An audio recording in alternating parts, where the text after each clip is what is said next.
देखो, तुम्हारे पास भागने का कोई रास्ता नहीं है। चुपचाप अच्छे से मान जाओ। मैं तुमसे मोहब्बत करता हूँ। मैं तुम्हें कोई तकलीफ नहीं देना चाहता। ये कहते हुए यशवर्धन उसकी तरफ धीरे धीरे कदम बढ़ाने लगा था कि तभी आकांक्षा अपने कदम पीछे बढ़ाते हुए बेड से टकरा कर गिरने वाली थी। पलक झपकते ही यशवर्धन ने उसका हाथ मजबूती से पकड़ लिया और जैसे अपने करीब खींचा तो वह लड़खड़ाते हुए उसके बेहद करीब आ चुकी थी। तुमने कहा था ना कि तुम मुझ जैसे लोगों को अपनी पाँव की जूती मानती हो, और देखो, तुम आज मेरी बाहों में हो और तुम कुछ भी नहीं कर सकती। आकांक्षा को अपनी कमर पर यशवर्धन का हाथ महसूस होते हुए वह अपने आप को छुड़ाने की कोशिश करती है। वह पहाड़ जैसे उस मर्द के सामने बेबस हो चुकी थी। जितनी शिद्दत से उससे वह दूर होना चाह रही थी, उतनी ही मजबूती के साथ यशवर्धन उसे अपने करीब कर चुका था। देखो, मुझे छोड़ो, नहीं तो मैं अभी चिल्लाकर शोर मचा दूंगी। तुम्हें चाहे जो करना है करो, लेकिन भूलो मत कि तुम एक लड़की हो। अगर शोर मचाओगी तो लोग तुमसे ही सवाल करेंगे कि इस होटल के कमरे में तुम क्या करने आई थी। फिर बैठकर लोगों को अपनी सफाई देती रहना। वैसे भी मैं तुम्हारे साथ कुछ गलत तो नहीं कर रहा, बस तुम्हें अपने बेहद करीब कर रहा हूँ और तुम्हें अपने गले लगाना चाहता हूँ। आकांक्षा यशवर्धन की शर्ट को पकड़ते हुए, मैंने कहा मुझे छोड़ो। आकांक्षा के खींचने से यशवर्धन के शर्ट के बटन खुल जाते हैं, जिसमें उसका हट्टा कट्टा गर्माहट से भरा शरीर उसे दिखने लगता है, जिसे देखकर वह कुछ पल के लिए सहम सी जाती है। दूसरी तरफ यशवर्धन ने आकांक्षा पर पकड़ मजबूत की थी, जिससे आकांक्षा अच्छे से सांस नहीं ले पा रही थी। उसे लग रहा था कि वह अभी इसी वक्त वह अपना दम तोड़ देगी। तभी वह आंखों में आंसू लिए धीमी आवाज में, देखो, मेरा पीछा छोड़ दो। क्यों नहीं तुम मेरा पीछा छोड़ देते। ये कहते हुए उसका चेहरा बेहद सुर्ख हो चुका था। हालांकि इस होटल के कमरे में वह खुद चलकर नहीं आई थी, बल्कि यशवर्धन ने उसका रास्ता रोककर जबरदस्ती पकड़कर इस होटल के कमरे में लाया था। कांशा उसके सामने मिन्नतें करते हुए, देखो, मुझे जाने दो। ऐसे कैसे मैं तुम्हें जाने दूं? आखिर इतने वक्त के बाद तुम मुझे मिली हो और तुम चाहती हो कि मैं तुम्हें छोड़ दूं? ऐसा बिल्कुल नहीं हो सकता। यशवर्धन जिसे एक बार चाह ले उसे बिल्कुल भी कोई दूर नहीं कर सकता। मैं तुम्हें मजीद तकलीफ नहीं देना चाहता, कहते हुए वह उसे आदेश दे रहा था। लेकिन यशवर्धन की बात पर आकांक्षा उसे खा जाने वाली नजरों से देख रही थी। वह चिल्लाते हुए, मैं यहाँ से जा रही हूँ। मैं तुम जैसे इंसान के साथ कोई बात नहीं करना चाहती और ना ही मैं अपना वक्त ज़ाया करना चाहती हूँ। मुझे मेरे घर जाना है। ये कहते हुए वह पर्स उठाकर जैसे ही बाहर की तरफ कदम बढ़ाने वाली थी कि पलक झपकते ही एक बार फिर से यशवर्धन उसका हाथ पकड़कर उसे अपने बेहद करीब कर लिया। यशवर्धन की इस हरकत पर आकांक्षा चिल्लाते हुए, तुम अपने आप को कहीं के गुंडे समझते हो जो मुझे इस तरीके के पकड़ कर यहाँ पर रखे हो? तुम शायद मुझे नहीं जानते। मैं अपने डैड से तुम्हारी शिकायत करूंगी। तुम जानते नहीं मेरे डैड को, वो कितने खतरनाक हैं और तुम्हारी हड्डियां एक कर देंगे और तुम्हें कहीं का नहीं छोड़ेंगे। ये कहते हुए वो उसे डराने की कोशिश कर रही थी, लेकिन यशवर्धन पर आकांक्षा की बातों का कोई असर नहीं हो रहा था। वह उसे मुस्कुराते हुए देख रहा था। एक लंबी सांस छोड़ते हुए, मैं सिर्फ तुमसे मोहब्बत करता हूँ, इसलिए प्यार से कह रहा हूँ कि बैठ जाओ। मुझे तुमसे बात करनी है। यशवर्धन की बात पर आकांक्षा, तुम्हें लगता है कि तुम जैसे इंसान के साथ मैं यहाँ बैठकर बात करूंगी, तुम जैसा कहोगे मैं वैसा करूंगी, तो शायद ये तुम्हारी गलतफहमी है। मैं आकांक्षा राठौर हूँ। तुम मुझे सड़क से उठाकर यहाँ पर ले आए हो। भूलो मत, यहाँ पर मैं कोई अपनी रजामंदी से नहीं आई जो मैं तुम्हारी बात सुनूं। इसी वजह से चुपचाप यहाँ से जाने दो। आकांक्षा की बात सुनते यशवर्धन चेहरे पर मुस्कुराहट लिए, देखो, मैं कोई तमाशा नहीं चाहता, बस यही चाहता हूँ कि तुम मुझसे शादी कर लो। बस तुम्हें हमेशा हमेशा के लिए मैं अपने पास रखना चाहता हूँ और तुम होगी मुझे अपने बाप की धमकी दे रही हो। तुम्हें मालूम नहीं कि यशवर्धन किसी से बिल्कुल नहीं डरता। तुम चाहे तो मुझे अजमा के देख सकती हो। यशवर्धन की इस बात को सुनते ही आकांक्षा के अंदर का ज्वालामुखी उबलने लगता है, लेकिन वह यशवर्धन के इशारे पर बिस्तर पर जाकर बैठ जाती है। यशवर्धन उसका हाथ पकड़ते हुए प्यार से बोल रहा हूँ, देखो, मैं तुम्हें इज्जत से ब्याह करके लाना चाहता हूँ। इसी वजह से मैं तुम्हारे घर पर अपना रिश्ता भेजना चाहता हूँ। यशवर्धन जो बात कर रहा था, आकांक्षा को उसमें बिल्कुल भी कोई इंटरेस्ट नहीं था। वह चिल्लाते हुए, तुम्हारा दिमाग तो नहीं खराब हो चुका? मैं तुम्हें कितनी बार बोल चुकी हूँ कि मेरी मंगनी हो चुकी है और मेरे खानदान में तुम जैसे को नौकर की हैसियत से भी नहीं रखते, और तुम मेरे ख्वाब देख रहे हो आकांक्षा राठौर के। तो इस गलतफहमी से जल्द बाहर निकलो, वही तुम्हारे लिए बेहतर रहेगा। आकांक्षा जानबूझकर यशवर्धन की इंसल्ट कर रही थी ताकि यशवर्धन उसे यहाँ से जाने दे, लेकिन आकांक्षा की बात पर यशवर्धन गुस्से से लाल हो चुका था, लेकिन उसने अपने गुस्से पर काबू किया था। वह गहरी सांस छोड़ते हुए, मुझे पता है कि तुम मुझे जानबूझकर गुस्सा दिलाना चाहती हो, मैं तब भी तुम पर गुस्सा नहीं करूंगा। यशवर्धन की बात पर आकांक्षा, घटिया इंसान हो तुम। मैंने तुम जैसा निहायती बेशरम इंसान आज तक नहीं देखा, जिसकी इतनी इंसल्ट करने के बाद भी वह चुपचाप शांत होकर मेरे सामने बैठा है। आकांक्षा की बातें यशवर्धन को पूरी तरीके से निचोड़ रही थी। अगर उसके सामने इस वक्त कोई और होता तो अब तक वो उसे जान से मार चुका होता, लेकिन उसने अब तक बड़ी मुश्किल से अपने गुस्से को कंट्रोल किया था। मैं फिर से अपने गुस्से को शांत करते हुए, अच्छा तुम ये बताओ कि मैं तुम्हारे घर अपना रिश्ता कब भेजूं? यशवर्धन अपनी ही बातों में था। यह देखकर आकांक्षा अपने दांत पीसते हुए, तुम बहरे तो नहीं हो चुके जो समझ नहीं पा रहे मेरी बात का मतलब क्या है? मैं क्या कह रही हूँ? मैं तुमसे शादी नहीं कर सकती। मेरी मंगनी हो चुकी है और कुछ वक्त के बाद मेरी शादी होने वाली है। और अब प्लीज़ मेरा और वक्त ज़ाया मत करो। वैसे भी तुम मेरे होने वाले पति को नहीं जानते, वह बहुत ही ज़्यादा खतरनाक है। एक बार फिर से आकांक्षा से डराने की कोशिश कर रही थी, लेकिन इस बार यशवर्धन बेहद गुस्से में आ चुका था। वह चिल्लाते हुए, तो देख लेते हैं ये तुम्हारे होने वाला पति कितना खतरनाक है। अगर शादी के मंडप पर अगर वह मुझे मार देता है तो तुम उसकी, अगर मैंने उसे मार दिया तो तुम हमेशा हमेशा के लिए मेरी रहोगी। तुम्हारी कोई बात नहीं सुनूंगा तब मैं। फिर क्या तुम मेरी यह बात मंजूर करोगी? यशवर्धन की इस बात पर आकांक्षा का मुंह खुला का खुला रह गया। वह आंखें फाड़ कर देखते हुए, तुम्हारा दिमाग खराब है, लगता है तुम सनकी हो चुके हो। तुम्हें मैं क्या कोई ट्रॉफी लगती हूँ? जिसे मिल गई मैं उसकी हो चुकी। आकांक्षा गुस्से से खड़ी हुई, देखो मिस्टर, मैंने तुम्हें बहुत बार समझाया है, प्यार से मान जाओ, तुम्हारे लिए वही बेहतर रहेगा। आइंदा मुझे तुम अपना घटिया सा शक्ल बिल्कुल भी मत दिखाना। मैं तुम्हारी किसी भी बातों में नहीं आऊंगी और यही तुम्हारे लिए बेहतर रहेगा। ये कहते हुए वह जैसे ही वहां से जाने वाली थी कि तभी यशवर्धन, अब तुम्हारी मेरी मुलाकात तुम्हारी शादी वाले दिन होगी। ना ही तुम मुझे रोक पाओगी और ना ही तुम्हारे डैड और ना ही तुम्हारा वो सो कॉल्ड मंगेतर। यशवर्धन की इस बात पर आकांक्षा को बेहद गुस्सा आ रहा था। उसका तो दिल चाहा कि वह इस वक्त पलट कर उसे जवाब दे, लेकिन उसने उसे जवाब देना जरूरी नहीं समझा। वह सीधे आगे बढ़ते हुए, शायद तुम अपनी मौत को बुलावा दे रहे हो। यह कहते हुए वह लंबी सांस छोड़ते वहां से बाहर चली गई। आकांक्षा के जाते ही यशवर्धन का चेहरा बेहद सुर्ख हो चुका था। उसने ठान लिया था कि वह आकांक्षा को अपना बनाकर रहेगा। आकांक्षा यशवर्धन की मुलाकात एक पब में हुई थी, जहां पर आकांक्षा अपनी फ्रेंड्स के साथ पार्टी कर रही थी। आकांक्षा उस वक्त रेड कलर की एक ब्यूटीफुल बॉडीकॉन ड्रेस पहनी थी, जिसमें वह बेहद सुंदर लग रही थी। यशवर्धन उस रात अपनी किसी मीटिंग के सिलसिले से उस पब में आया था, लेकिन जब उसकी नज़र आकांक्षा पर पड़ी तो पहले ही नज़र में वो उसे अपना दिल दे बैठा था। यशवर्धन कोई नॉर्मल इंसान नहीं था, वह एक बहुत ही ज़्यादा फेमस बिजनेसमैन था और एक हिडन माफिया था।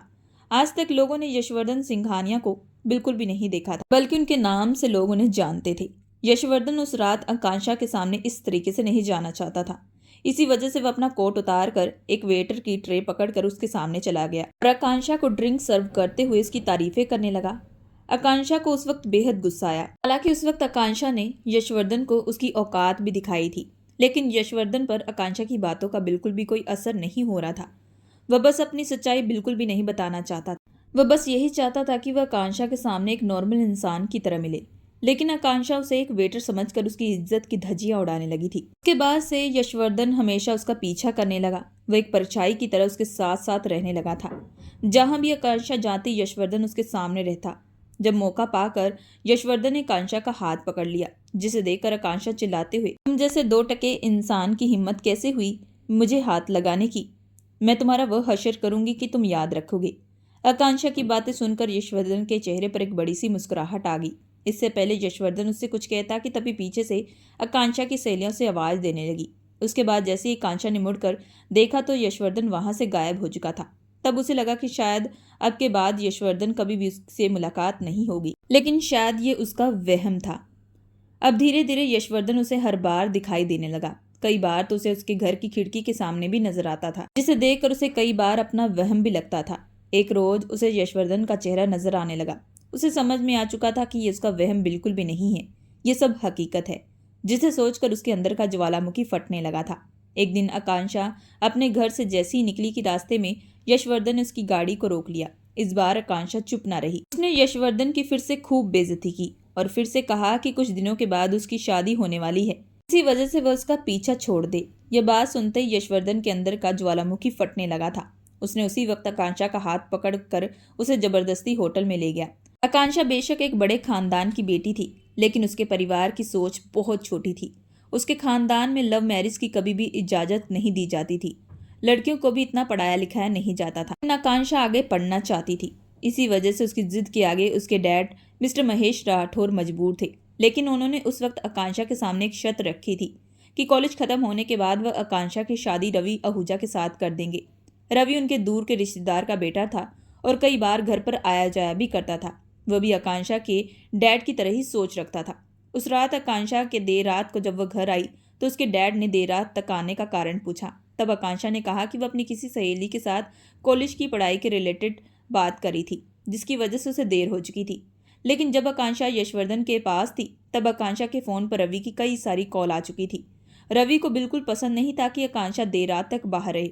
जैसे आकांक्षा अपने डैड से बात करने के बाद अपने कमरे में गई तो रवि की इतनी सारी कॉल देखकर वह बेहद परेशान हो चुकी थी। उसे पता था कि कुछ दिन के बाद उसकी रवि के साथ शादी होने वाली है। तो वह जैसे ही रवि को कॉल करती है तो दूसरी तरफ से रवि के चिल्लाने की आवाज़ आती है। ये कौन सा टाइम है? तुम्हें कितनी बार कहा है कि तुम देर रात तक बाहर बिल्कुल मत रहा करो।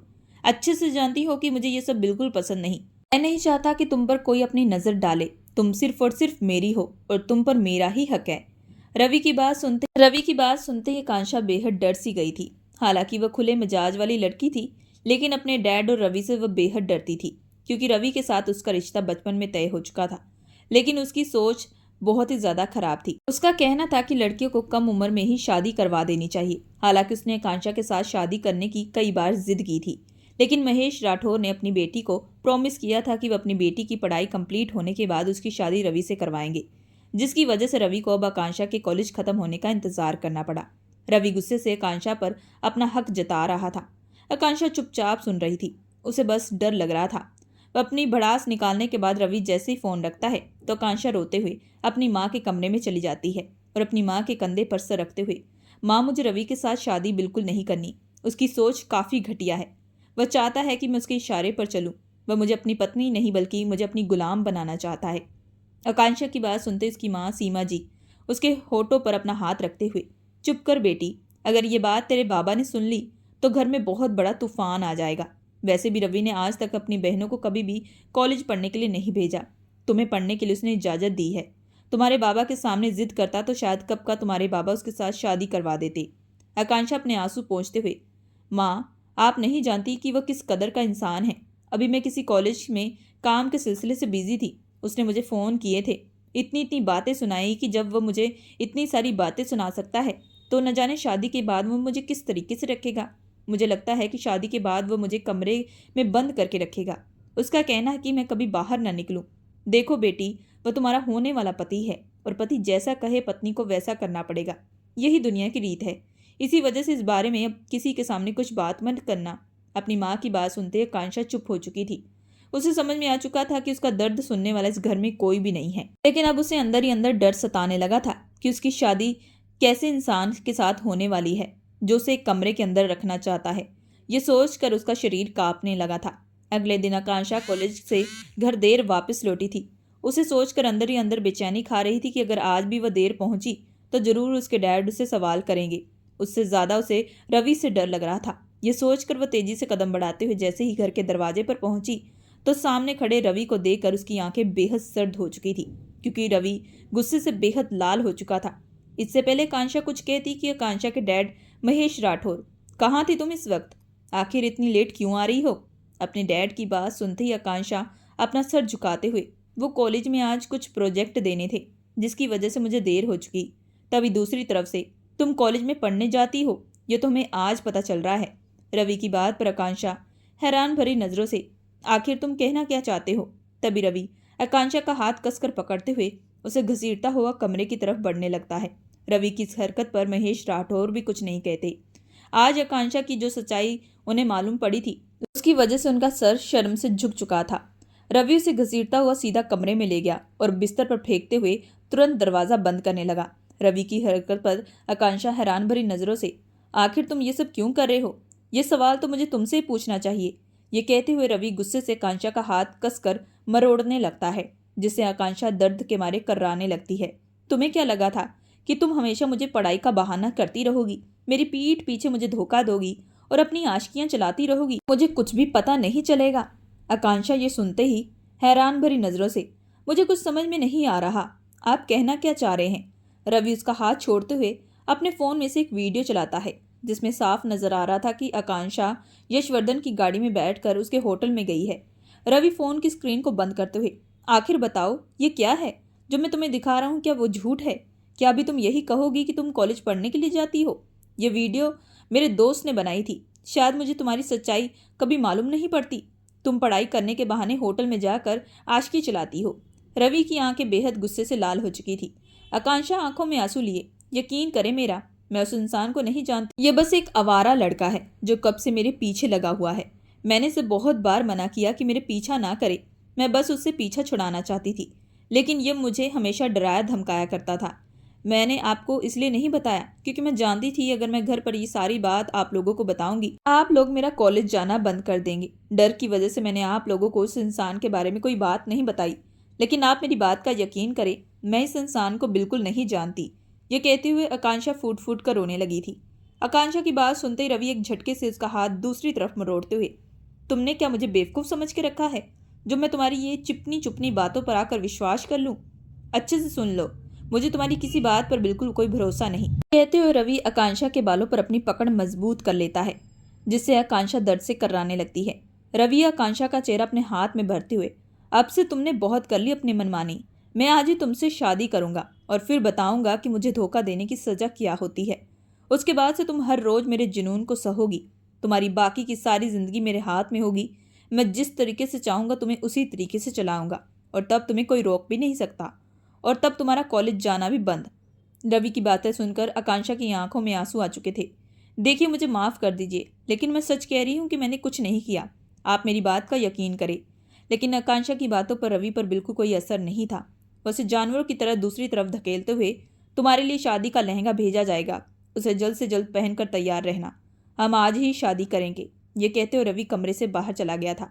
लेकिन रवि ने जिस तरीके से आकांक्षा को धक्का दिया था, उसकी वजह से आकांक्षा के सर पर एक भारी भरकम चोट लग चुकी थी। लेकिन उस वक्त उसे दर्द का एहसास नहीं हो रहा था। उसे बस आने वाले भविष्य की लेकर चिंता हो रही थी। वह उसे बिल्कुल भी शादी नहीं करना चाहती थी। ये सोचकर वह जैसे ही अपने डैड के कमरे में गई तो वहां पर उसकी माँ भी मौजूद थी। आकांक्षा रोते हुए अपने डैड से, मैं रवि से शादी नहीं करना चाहती। यह सुनते ही आकांक्षा के डैड गुस्से से चिल्लाते हुए, खबरदार, अब हम तुम्हारी कोई बात नहीं सुनेंगे। तुमने हमारा समाज में मुंह काला कर दिया है।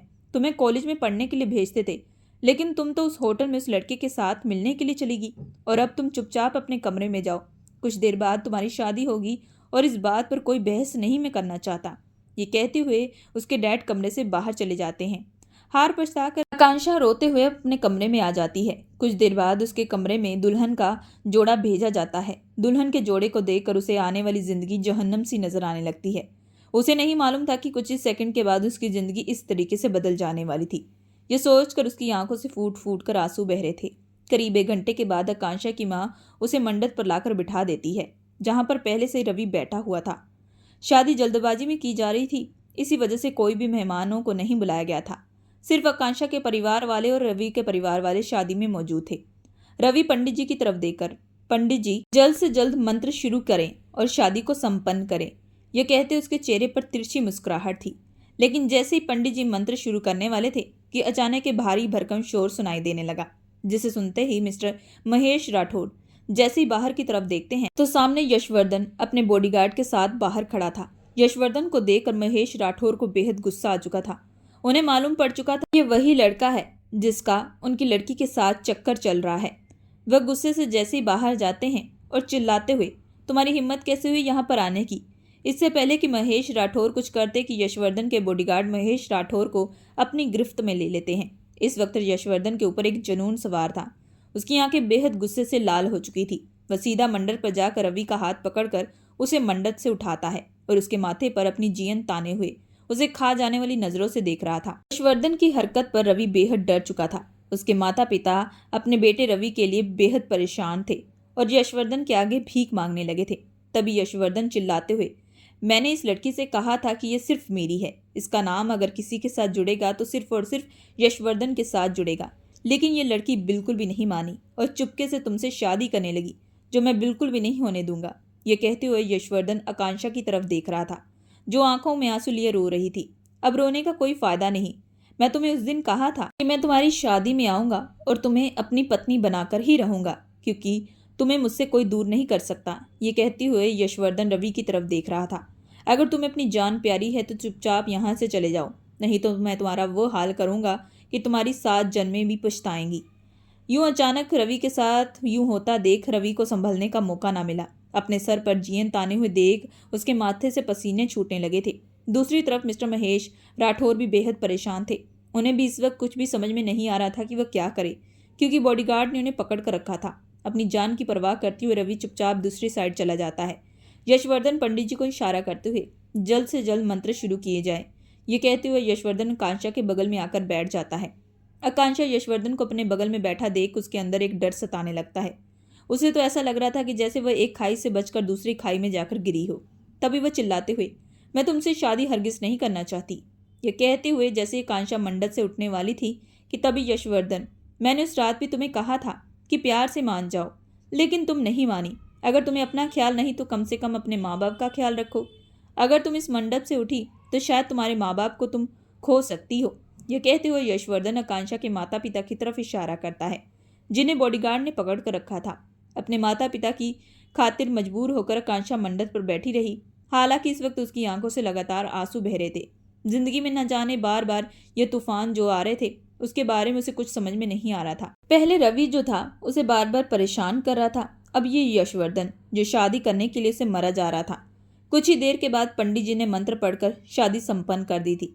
इससे पहले आकांक्षा अपने माता पिता से मिलने के लिए आगे बढ़ती कि यशवर्धन आकांक्षा का हाथ कसकर पकड़ते हुए, अब से तुम मेरी पत्नी बन चुकी हो, इसी वजह से तुम्हारा इन लोगों से बिल्कुल भी कोई ताल्लुक नहीं। यह कहते हुए वो उसका हाथ कसकर पकड़ते हुए सीधा वहां से बाहर ले जाता है। आकांक्षा के जाते ही मिस्टर महेश राठौर अपनी पत्नी पर चिल्लाते हुए, देख लिया लाड प्यार करने का नतीजा, तुमने ही कहा था ना कि इसको पढ़ने की इजाजत दो। आज देख लो, तुम्हारी वह बेटी हमारा नाम मिट्टी में मिलाकर अपने आशिक के साथ जा चुकी है। हमें तो यह भी नहीं पता कि वह लड़का है कौन जो हमारी लड़की को यहाँ से उठा कर ले जा चुका है। महेश राठौर की बात सुनते ही सीमा जी फूट फूट कर रोने लगी थी। उन्हें पूरा मालूम था कि उनकी बेटी बेकसूर है, लेकिन इस बारे में वह किसी से कुछ नहीं कहती। अपनी बेटी की उन्हें काफी चिंता हो रही थी। तो वहीं दूसरी तरफ से रवि अपने घर पर गुस्से से चीजों को तोड़फोड़ करने लगता है। इतने सालों से उसने आकांक्षा के साथ शादी करने के सपने देखे थे, लेकिन वह सारे के सारे आज मिट्टी में मिल चुके थे।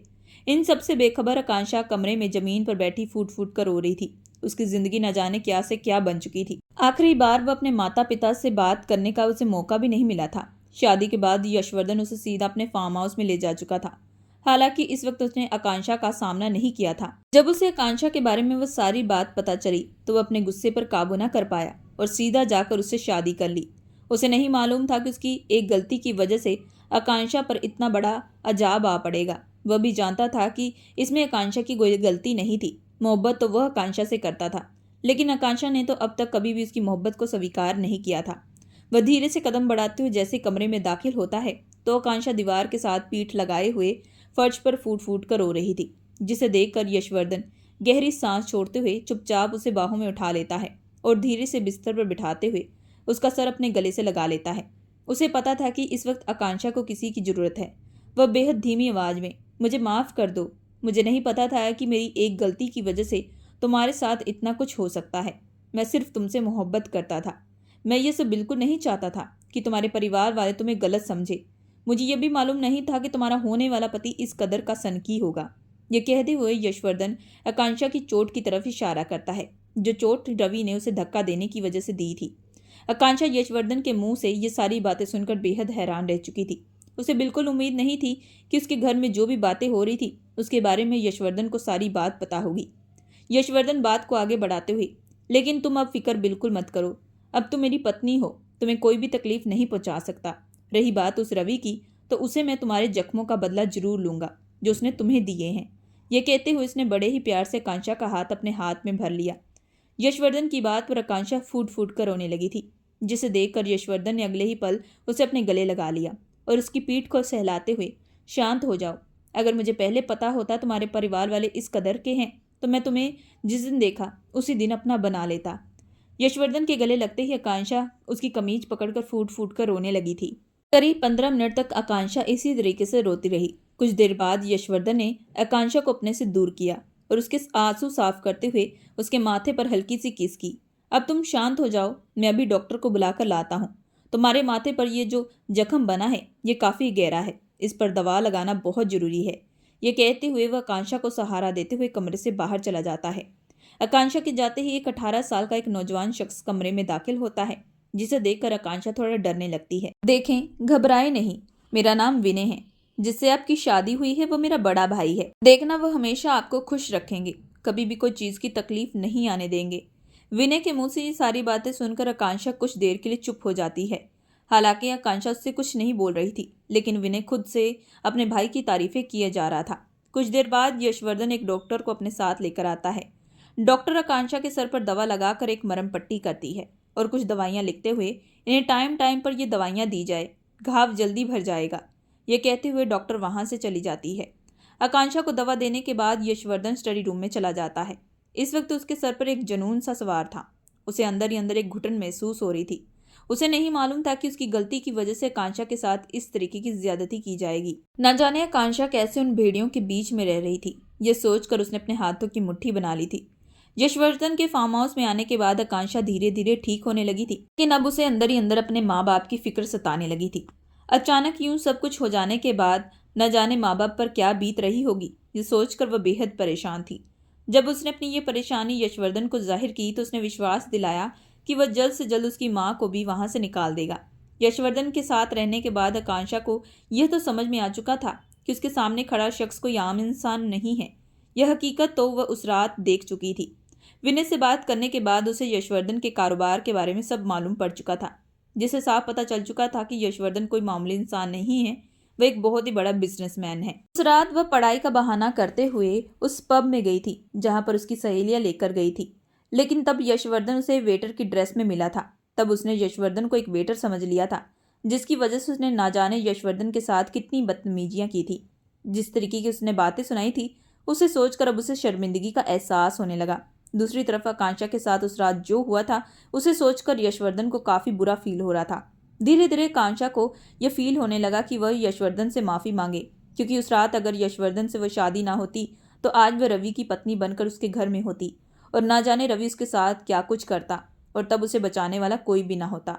ये सोचकर जैसे ही आकांक्षा यशवर्धन से माफी मांगने के लिए उसके पास जाती है और जैसे ही मुंह खोलने के लिए कुछ बोलती है कि तभी उसके फोन पर उसकी माँ के नंबर से कॉल आता है, जिसे देखकर आकांक्षा बिना देरी किए फोन रिसीव करती है।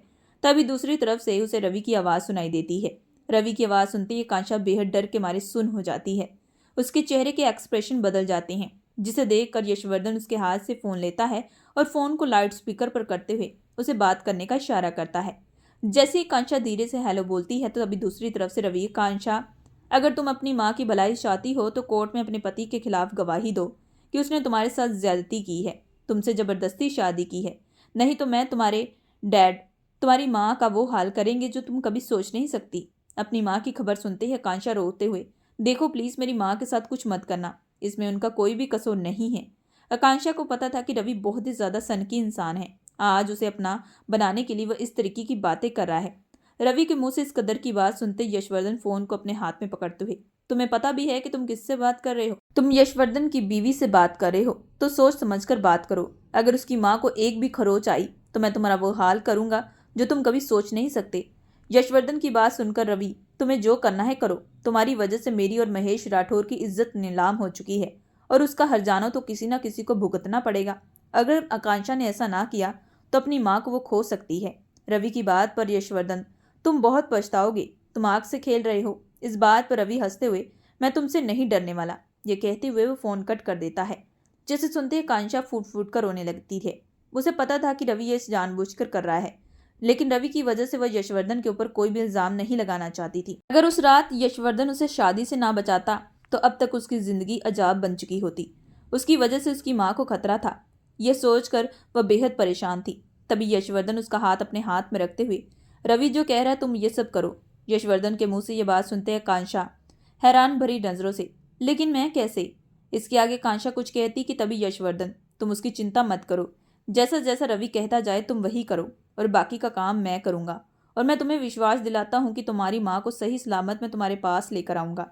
ये कहते हुए वो उसके माथे पर हल्की सी किस करता है। इसके बाद से यशवर्धन ने तुरंत अपने बॉडीगार्ड आकांक्षा और रवि के घर भेजे, लेकिन दोनों के घर पर ताला लगा हुआ था। यह सुनकर यशवर्धन को समझ में आ चुका था रवि अब छुपकर कहीं बैठा हुआ है। बस उसे इंतजार था कि वह फिर से एक बार आकांक्षा को कॉल करे ताकि उसके नंबर को ट्रेस किया जा सके। यशवर्धन ने अपनी पुलिस की टीम को भी लगाया हुआ था। जैसे रवि ने फ़ोन किया तो यशवर्धन ने आकांक्षा को समझा दिया था कि वह कैसे भी करके उसे अपनी बातों में उलझाए। यशवर्धन के कहने पर आकांक्षा भी रवि से प्यार भरी बातें करने लगी, जिसे सुनकर कहीं ना कहीं यशवर्धन को बुरा जरूर लग रहा था, लेकिन उसे पता था कि यह आकांक्षा दिल से नहीं कर रही। इसी तरीके से बात करते करते पूरे 1 घंटे से ऊपर होने वाला था कि तभी यशवर्धन के फ़ोन पर एक मैसेज आता है, जिसे देखकर उसके चेहरे पर हल्की सी मुस्कुराहट आती है। वह आकांक्षा के हाथ से फ़ोन पकड़ते हुए, आज तुमने अपनी मौत को बुलावा दे दिया है। ये सुनते ही रवि, आखिर तुम कहना क्या चाह रहे हो? जरा पीछे पलटकर देखो। जैसे रवि पीछे पलटकर देखता है तभी उसकी चीखने की आवाज़ आती है, जिसे सुनते ही यशवर्धन बिना देरी के फ़ोन कट करता है। रवि की चीखने की आवाज़ सुनते आकांक्षा, आखिर आपने रवि के साथ क्या किया है और वह इस तरीके से चिल्लाया क्यों? आप कुछ बता क्यों नहीं रहे? यशवर्धन ने आकांक्षा के कंधे पर हाथ रखते हुए, चिंता मत करो, अब उसे अपने किए की सज़ा मिलने वाली है।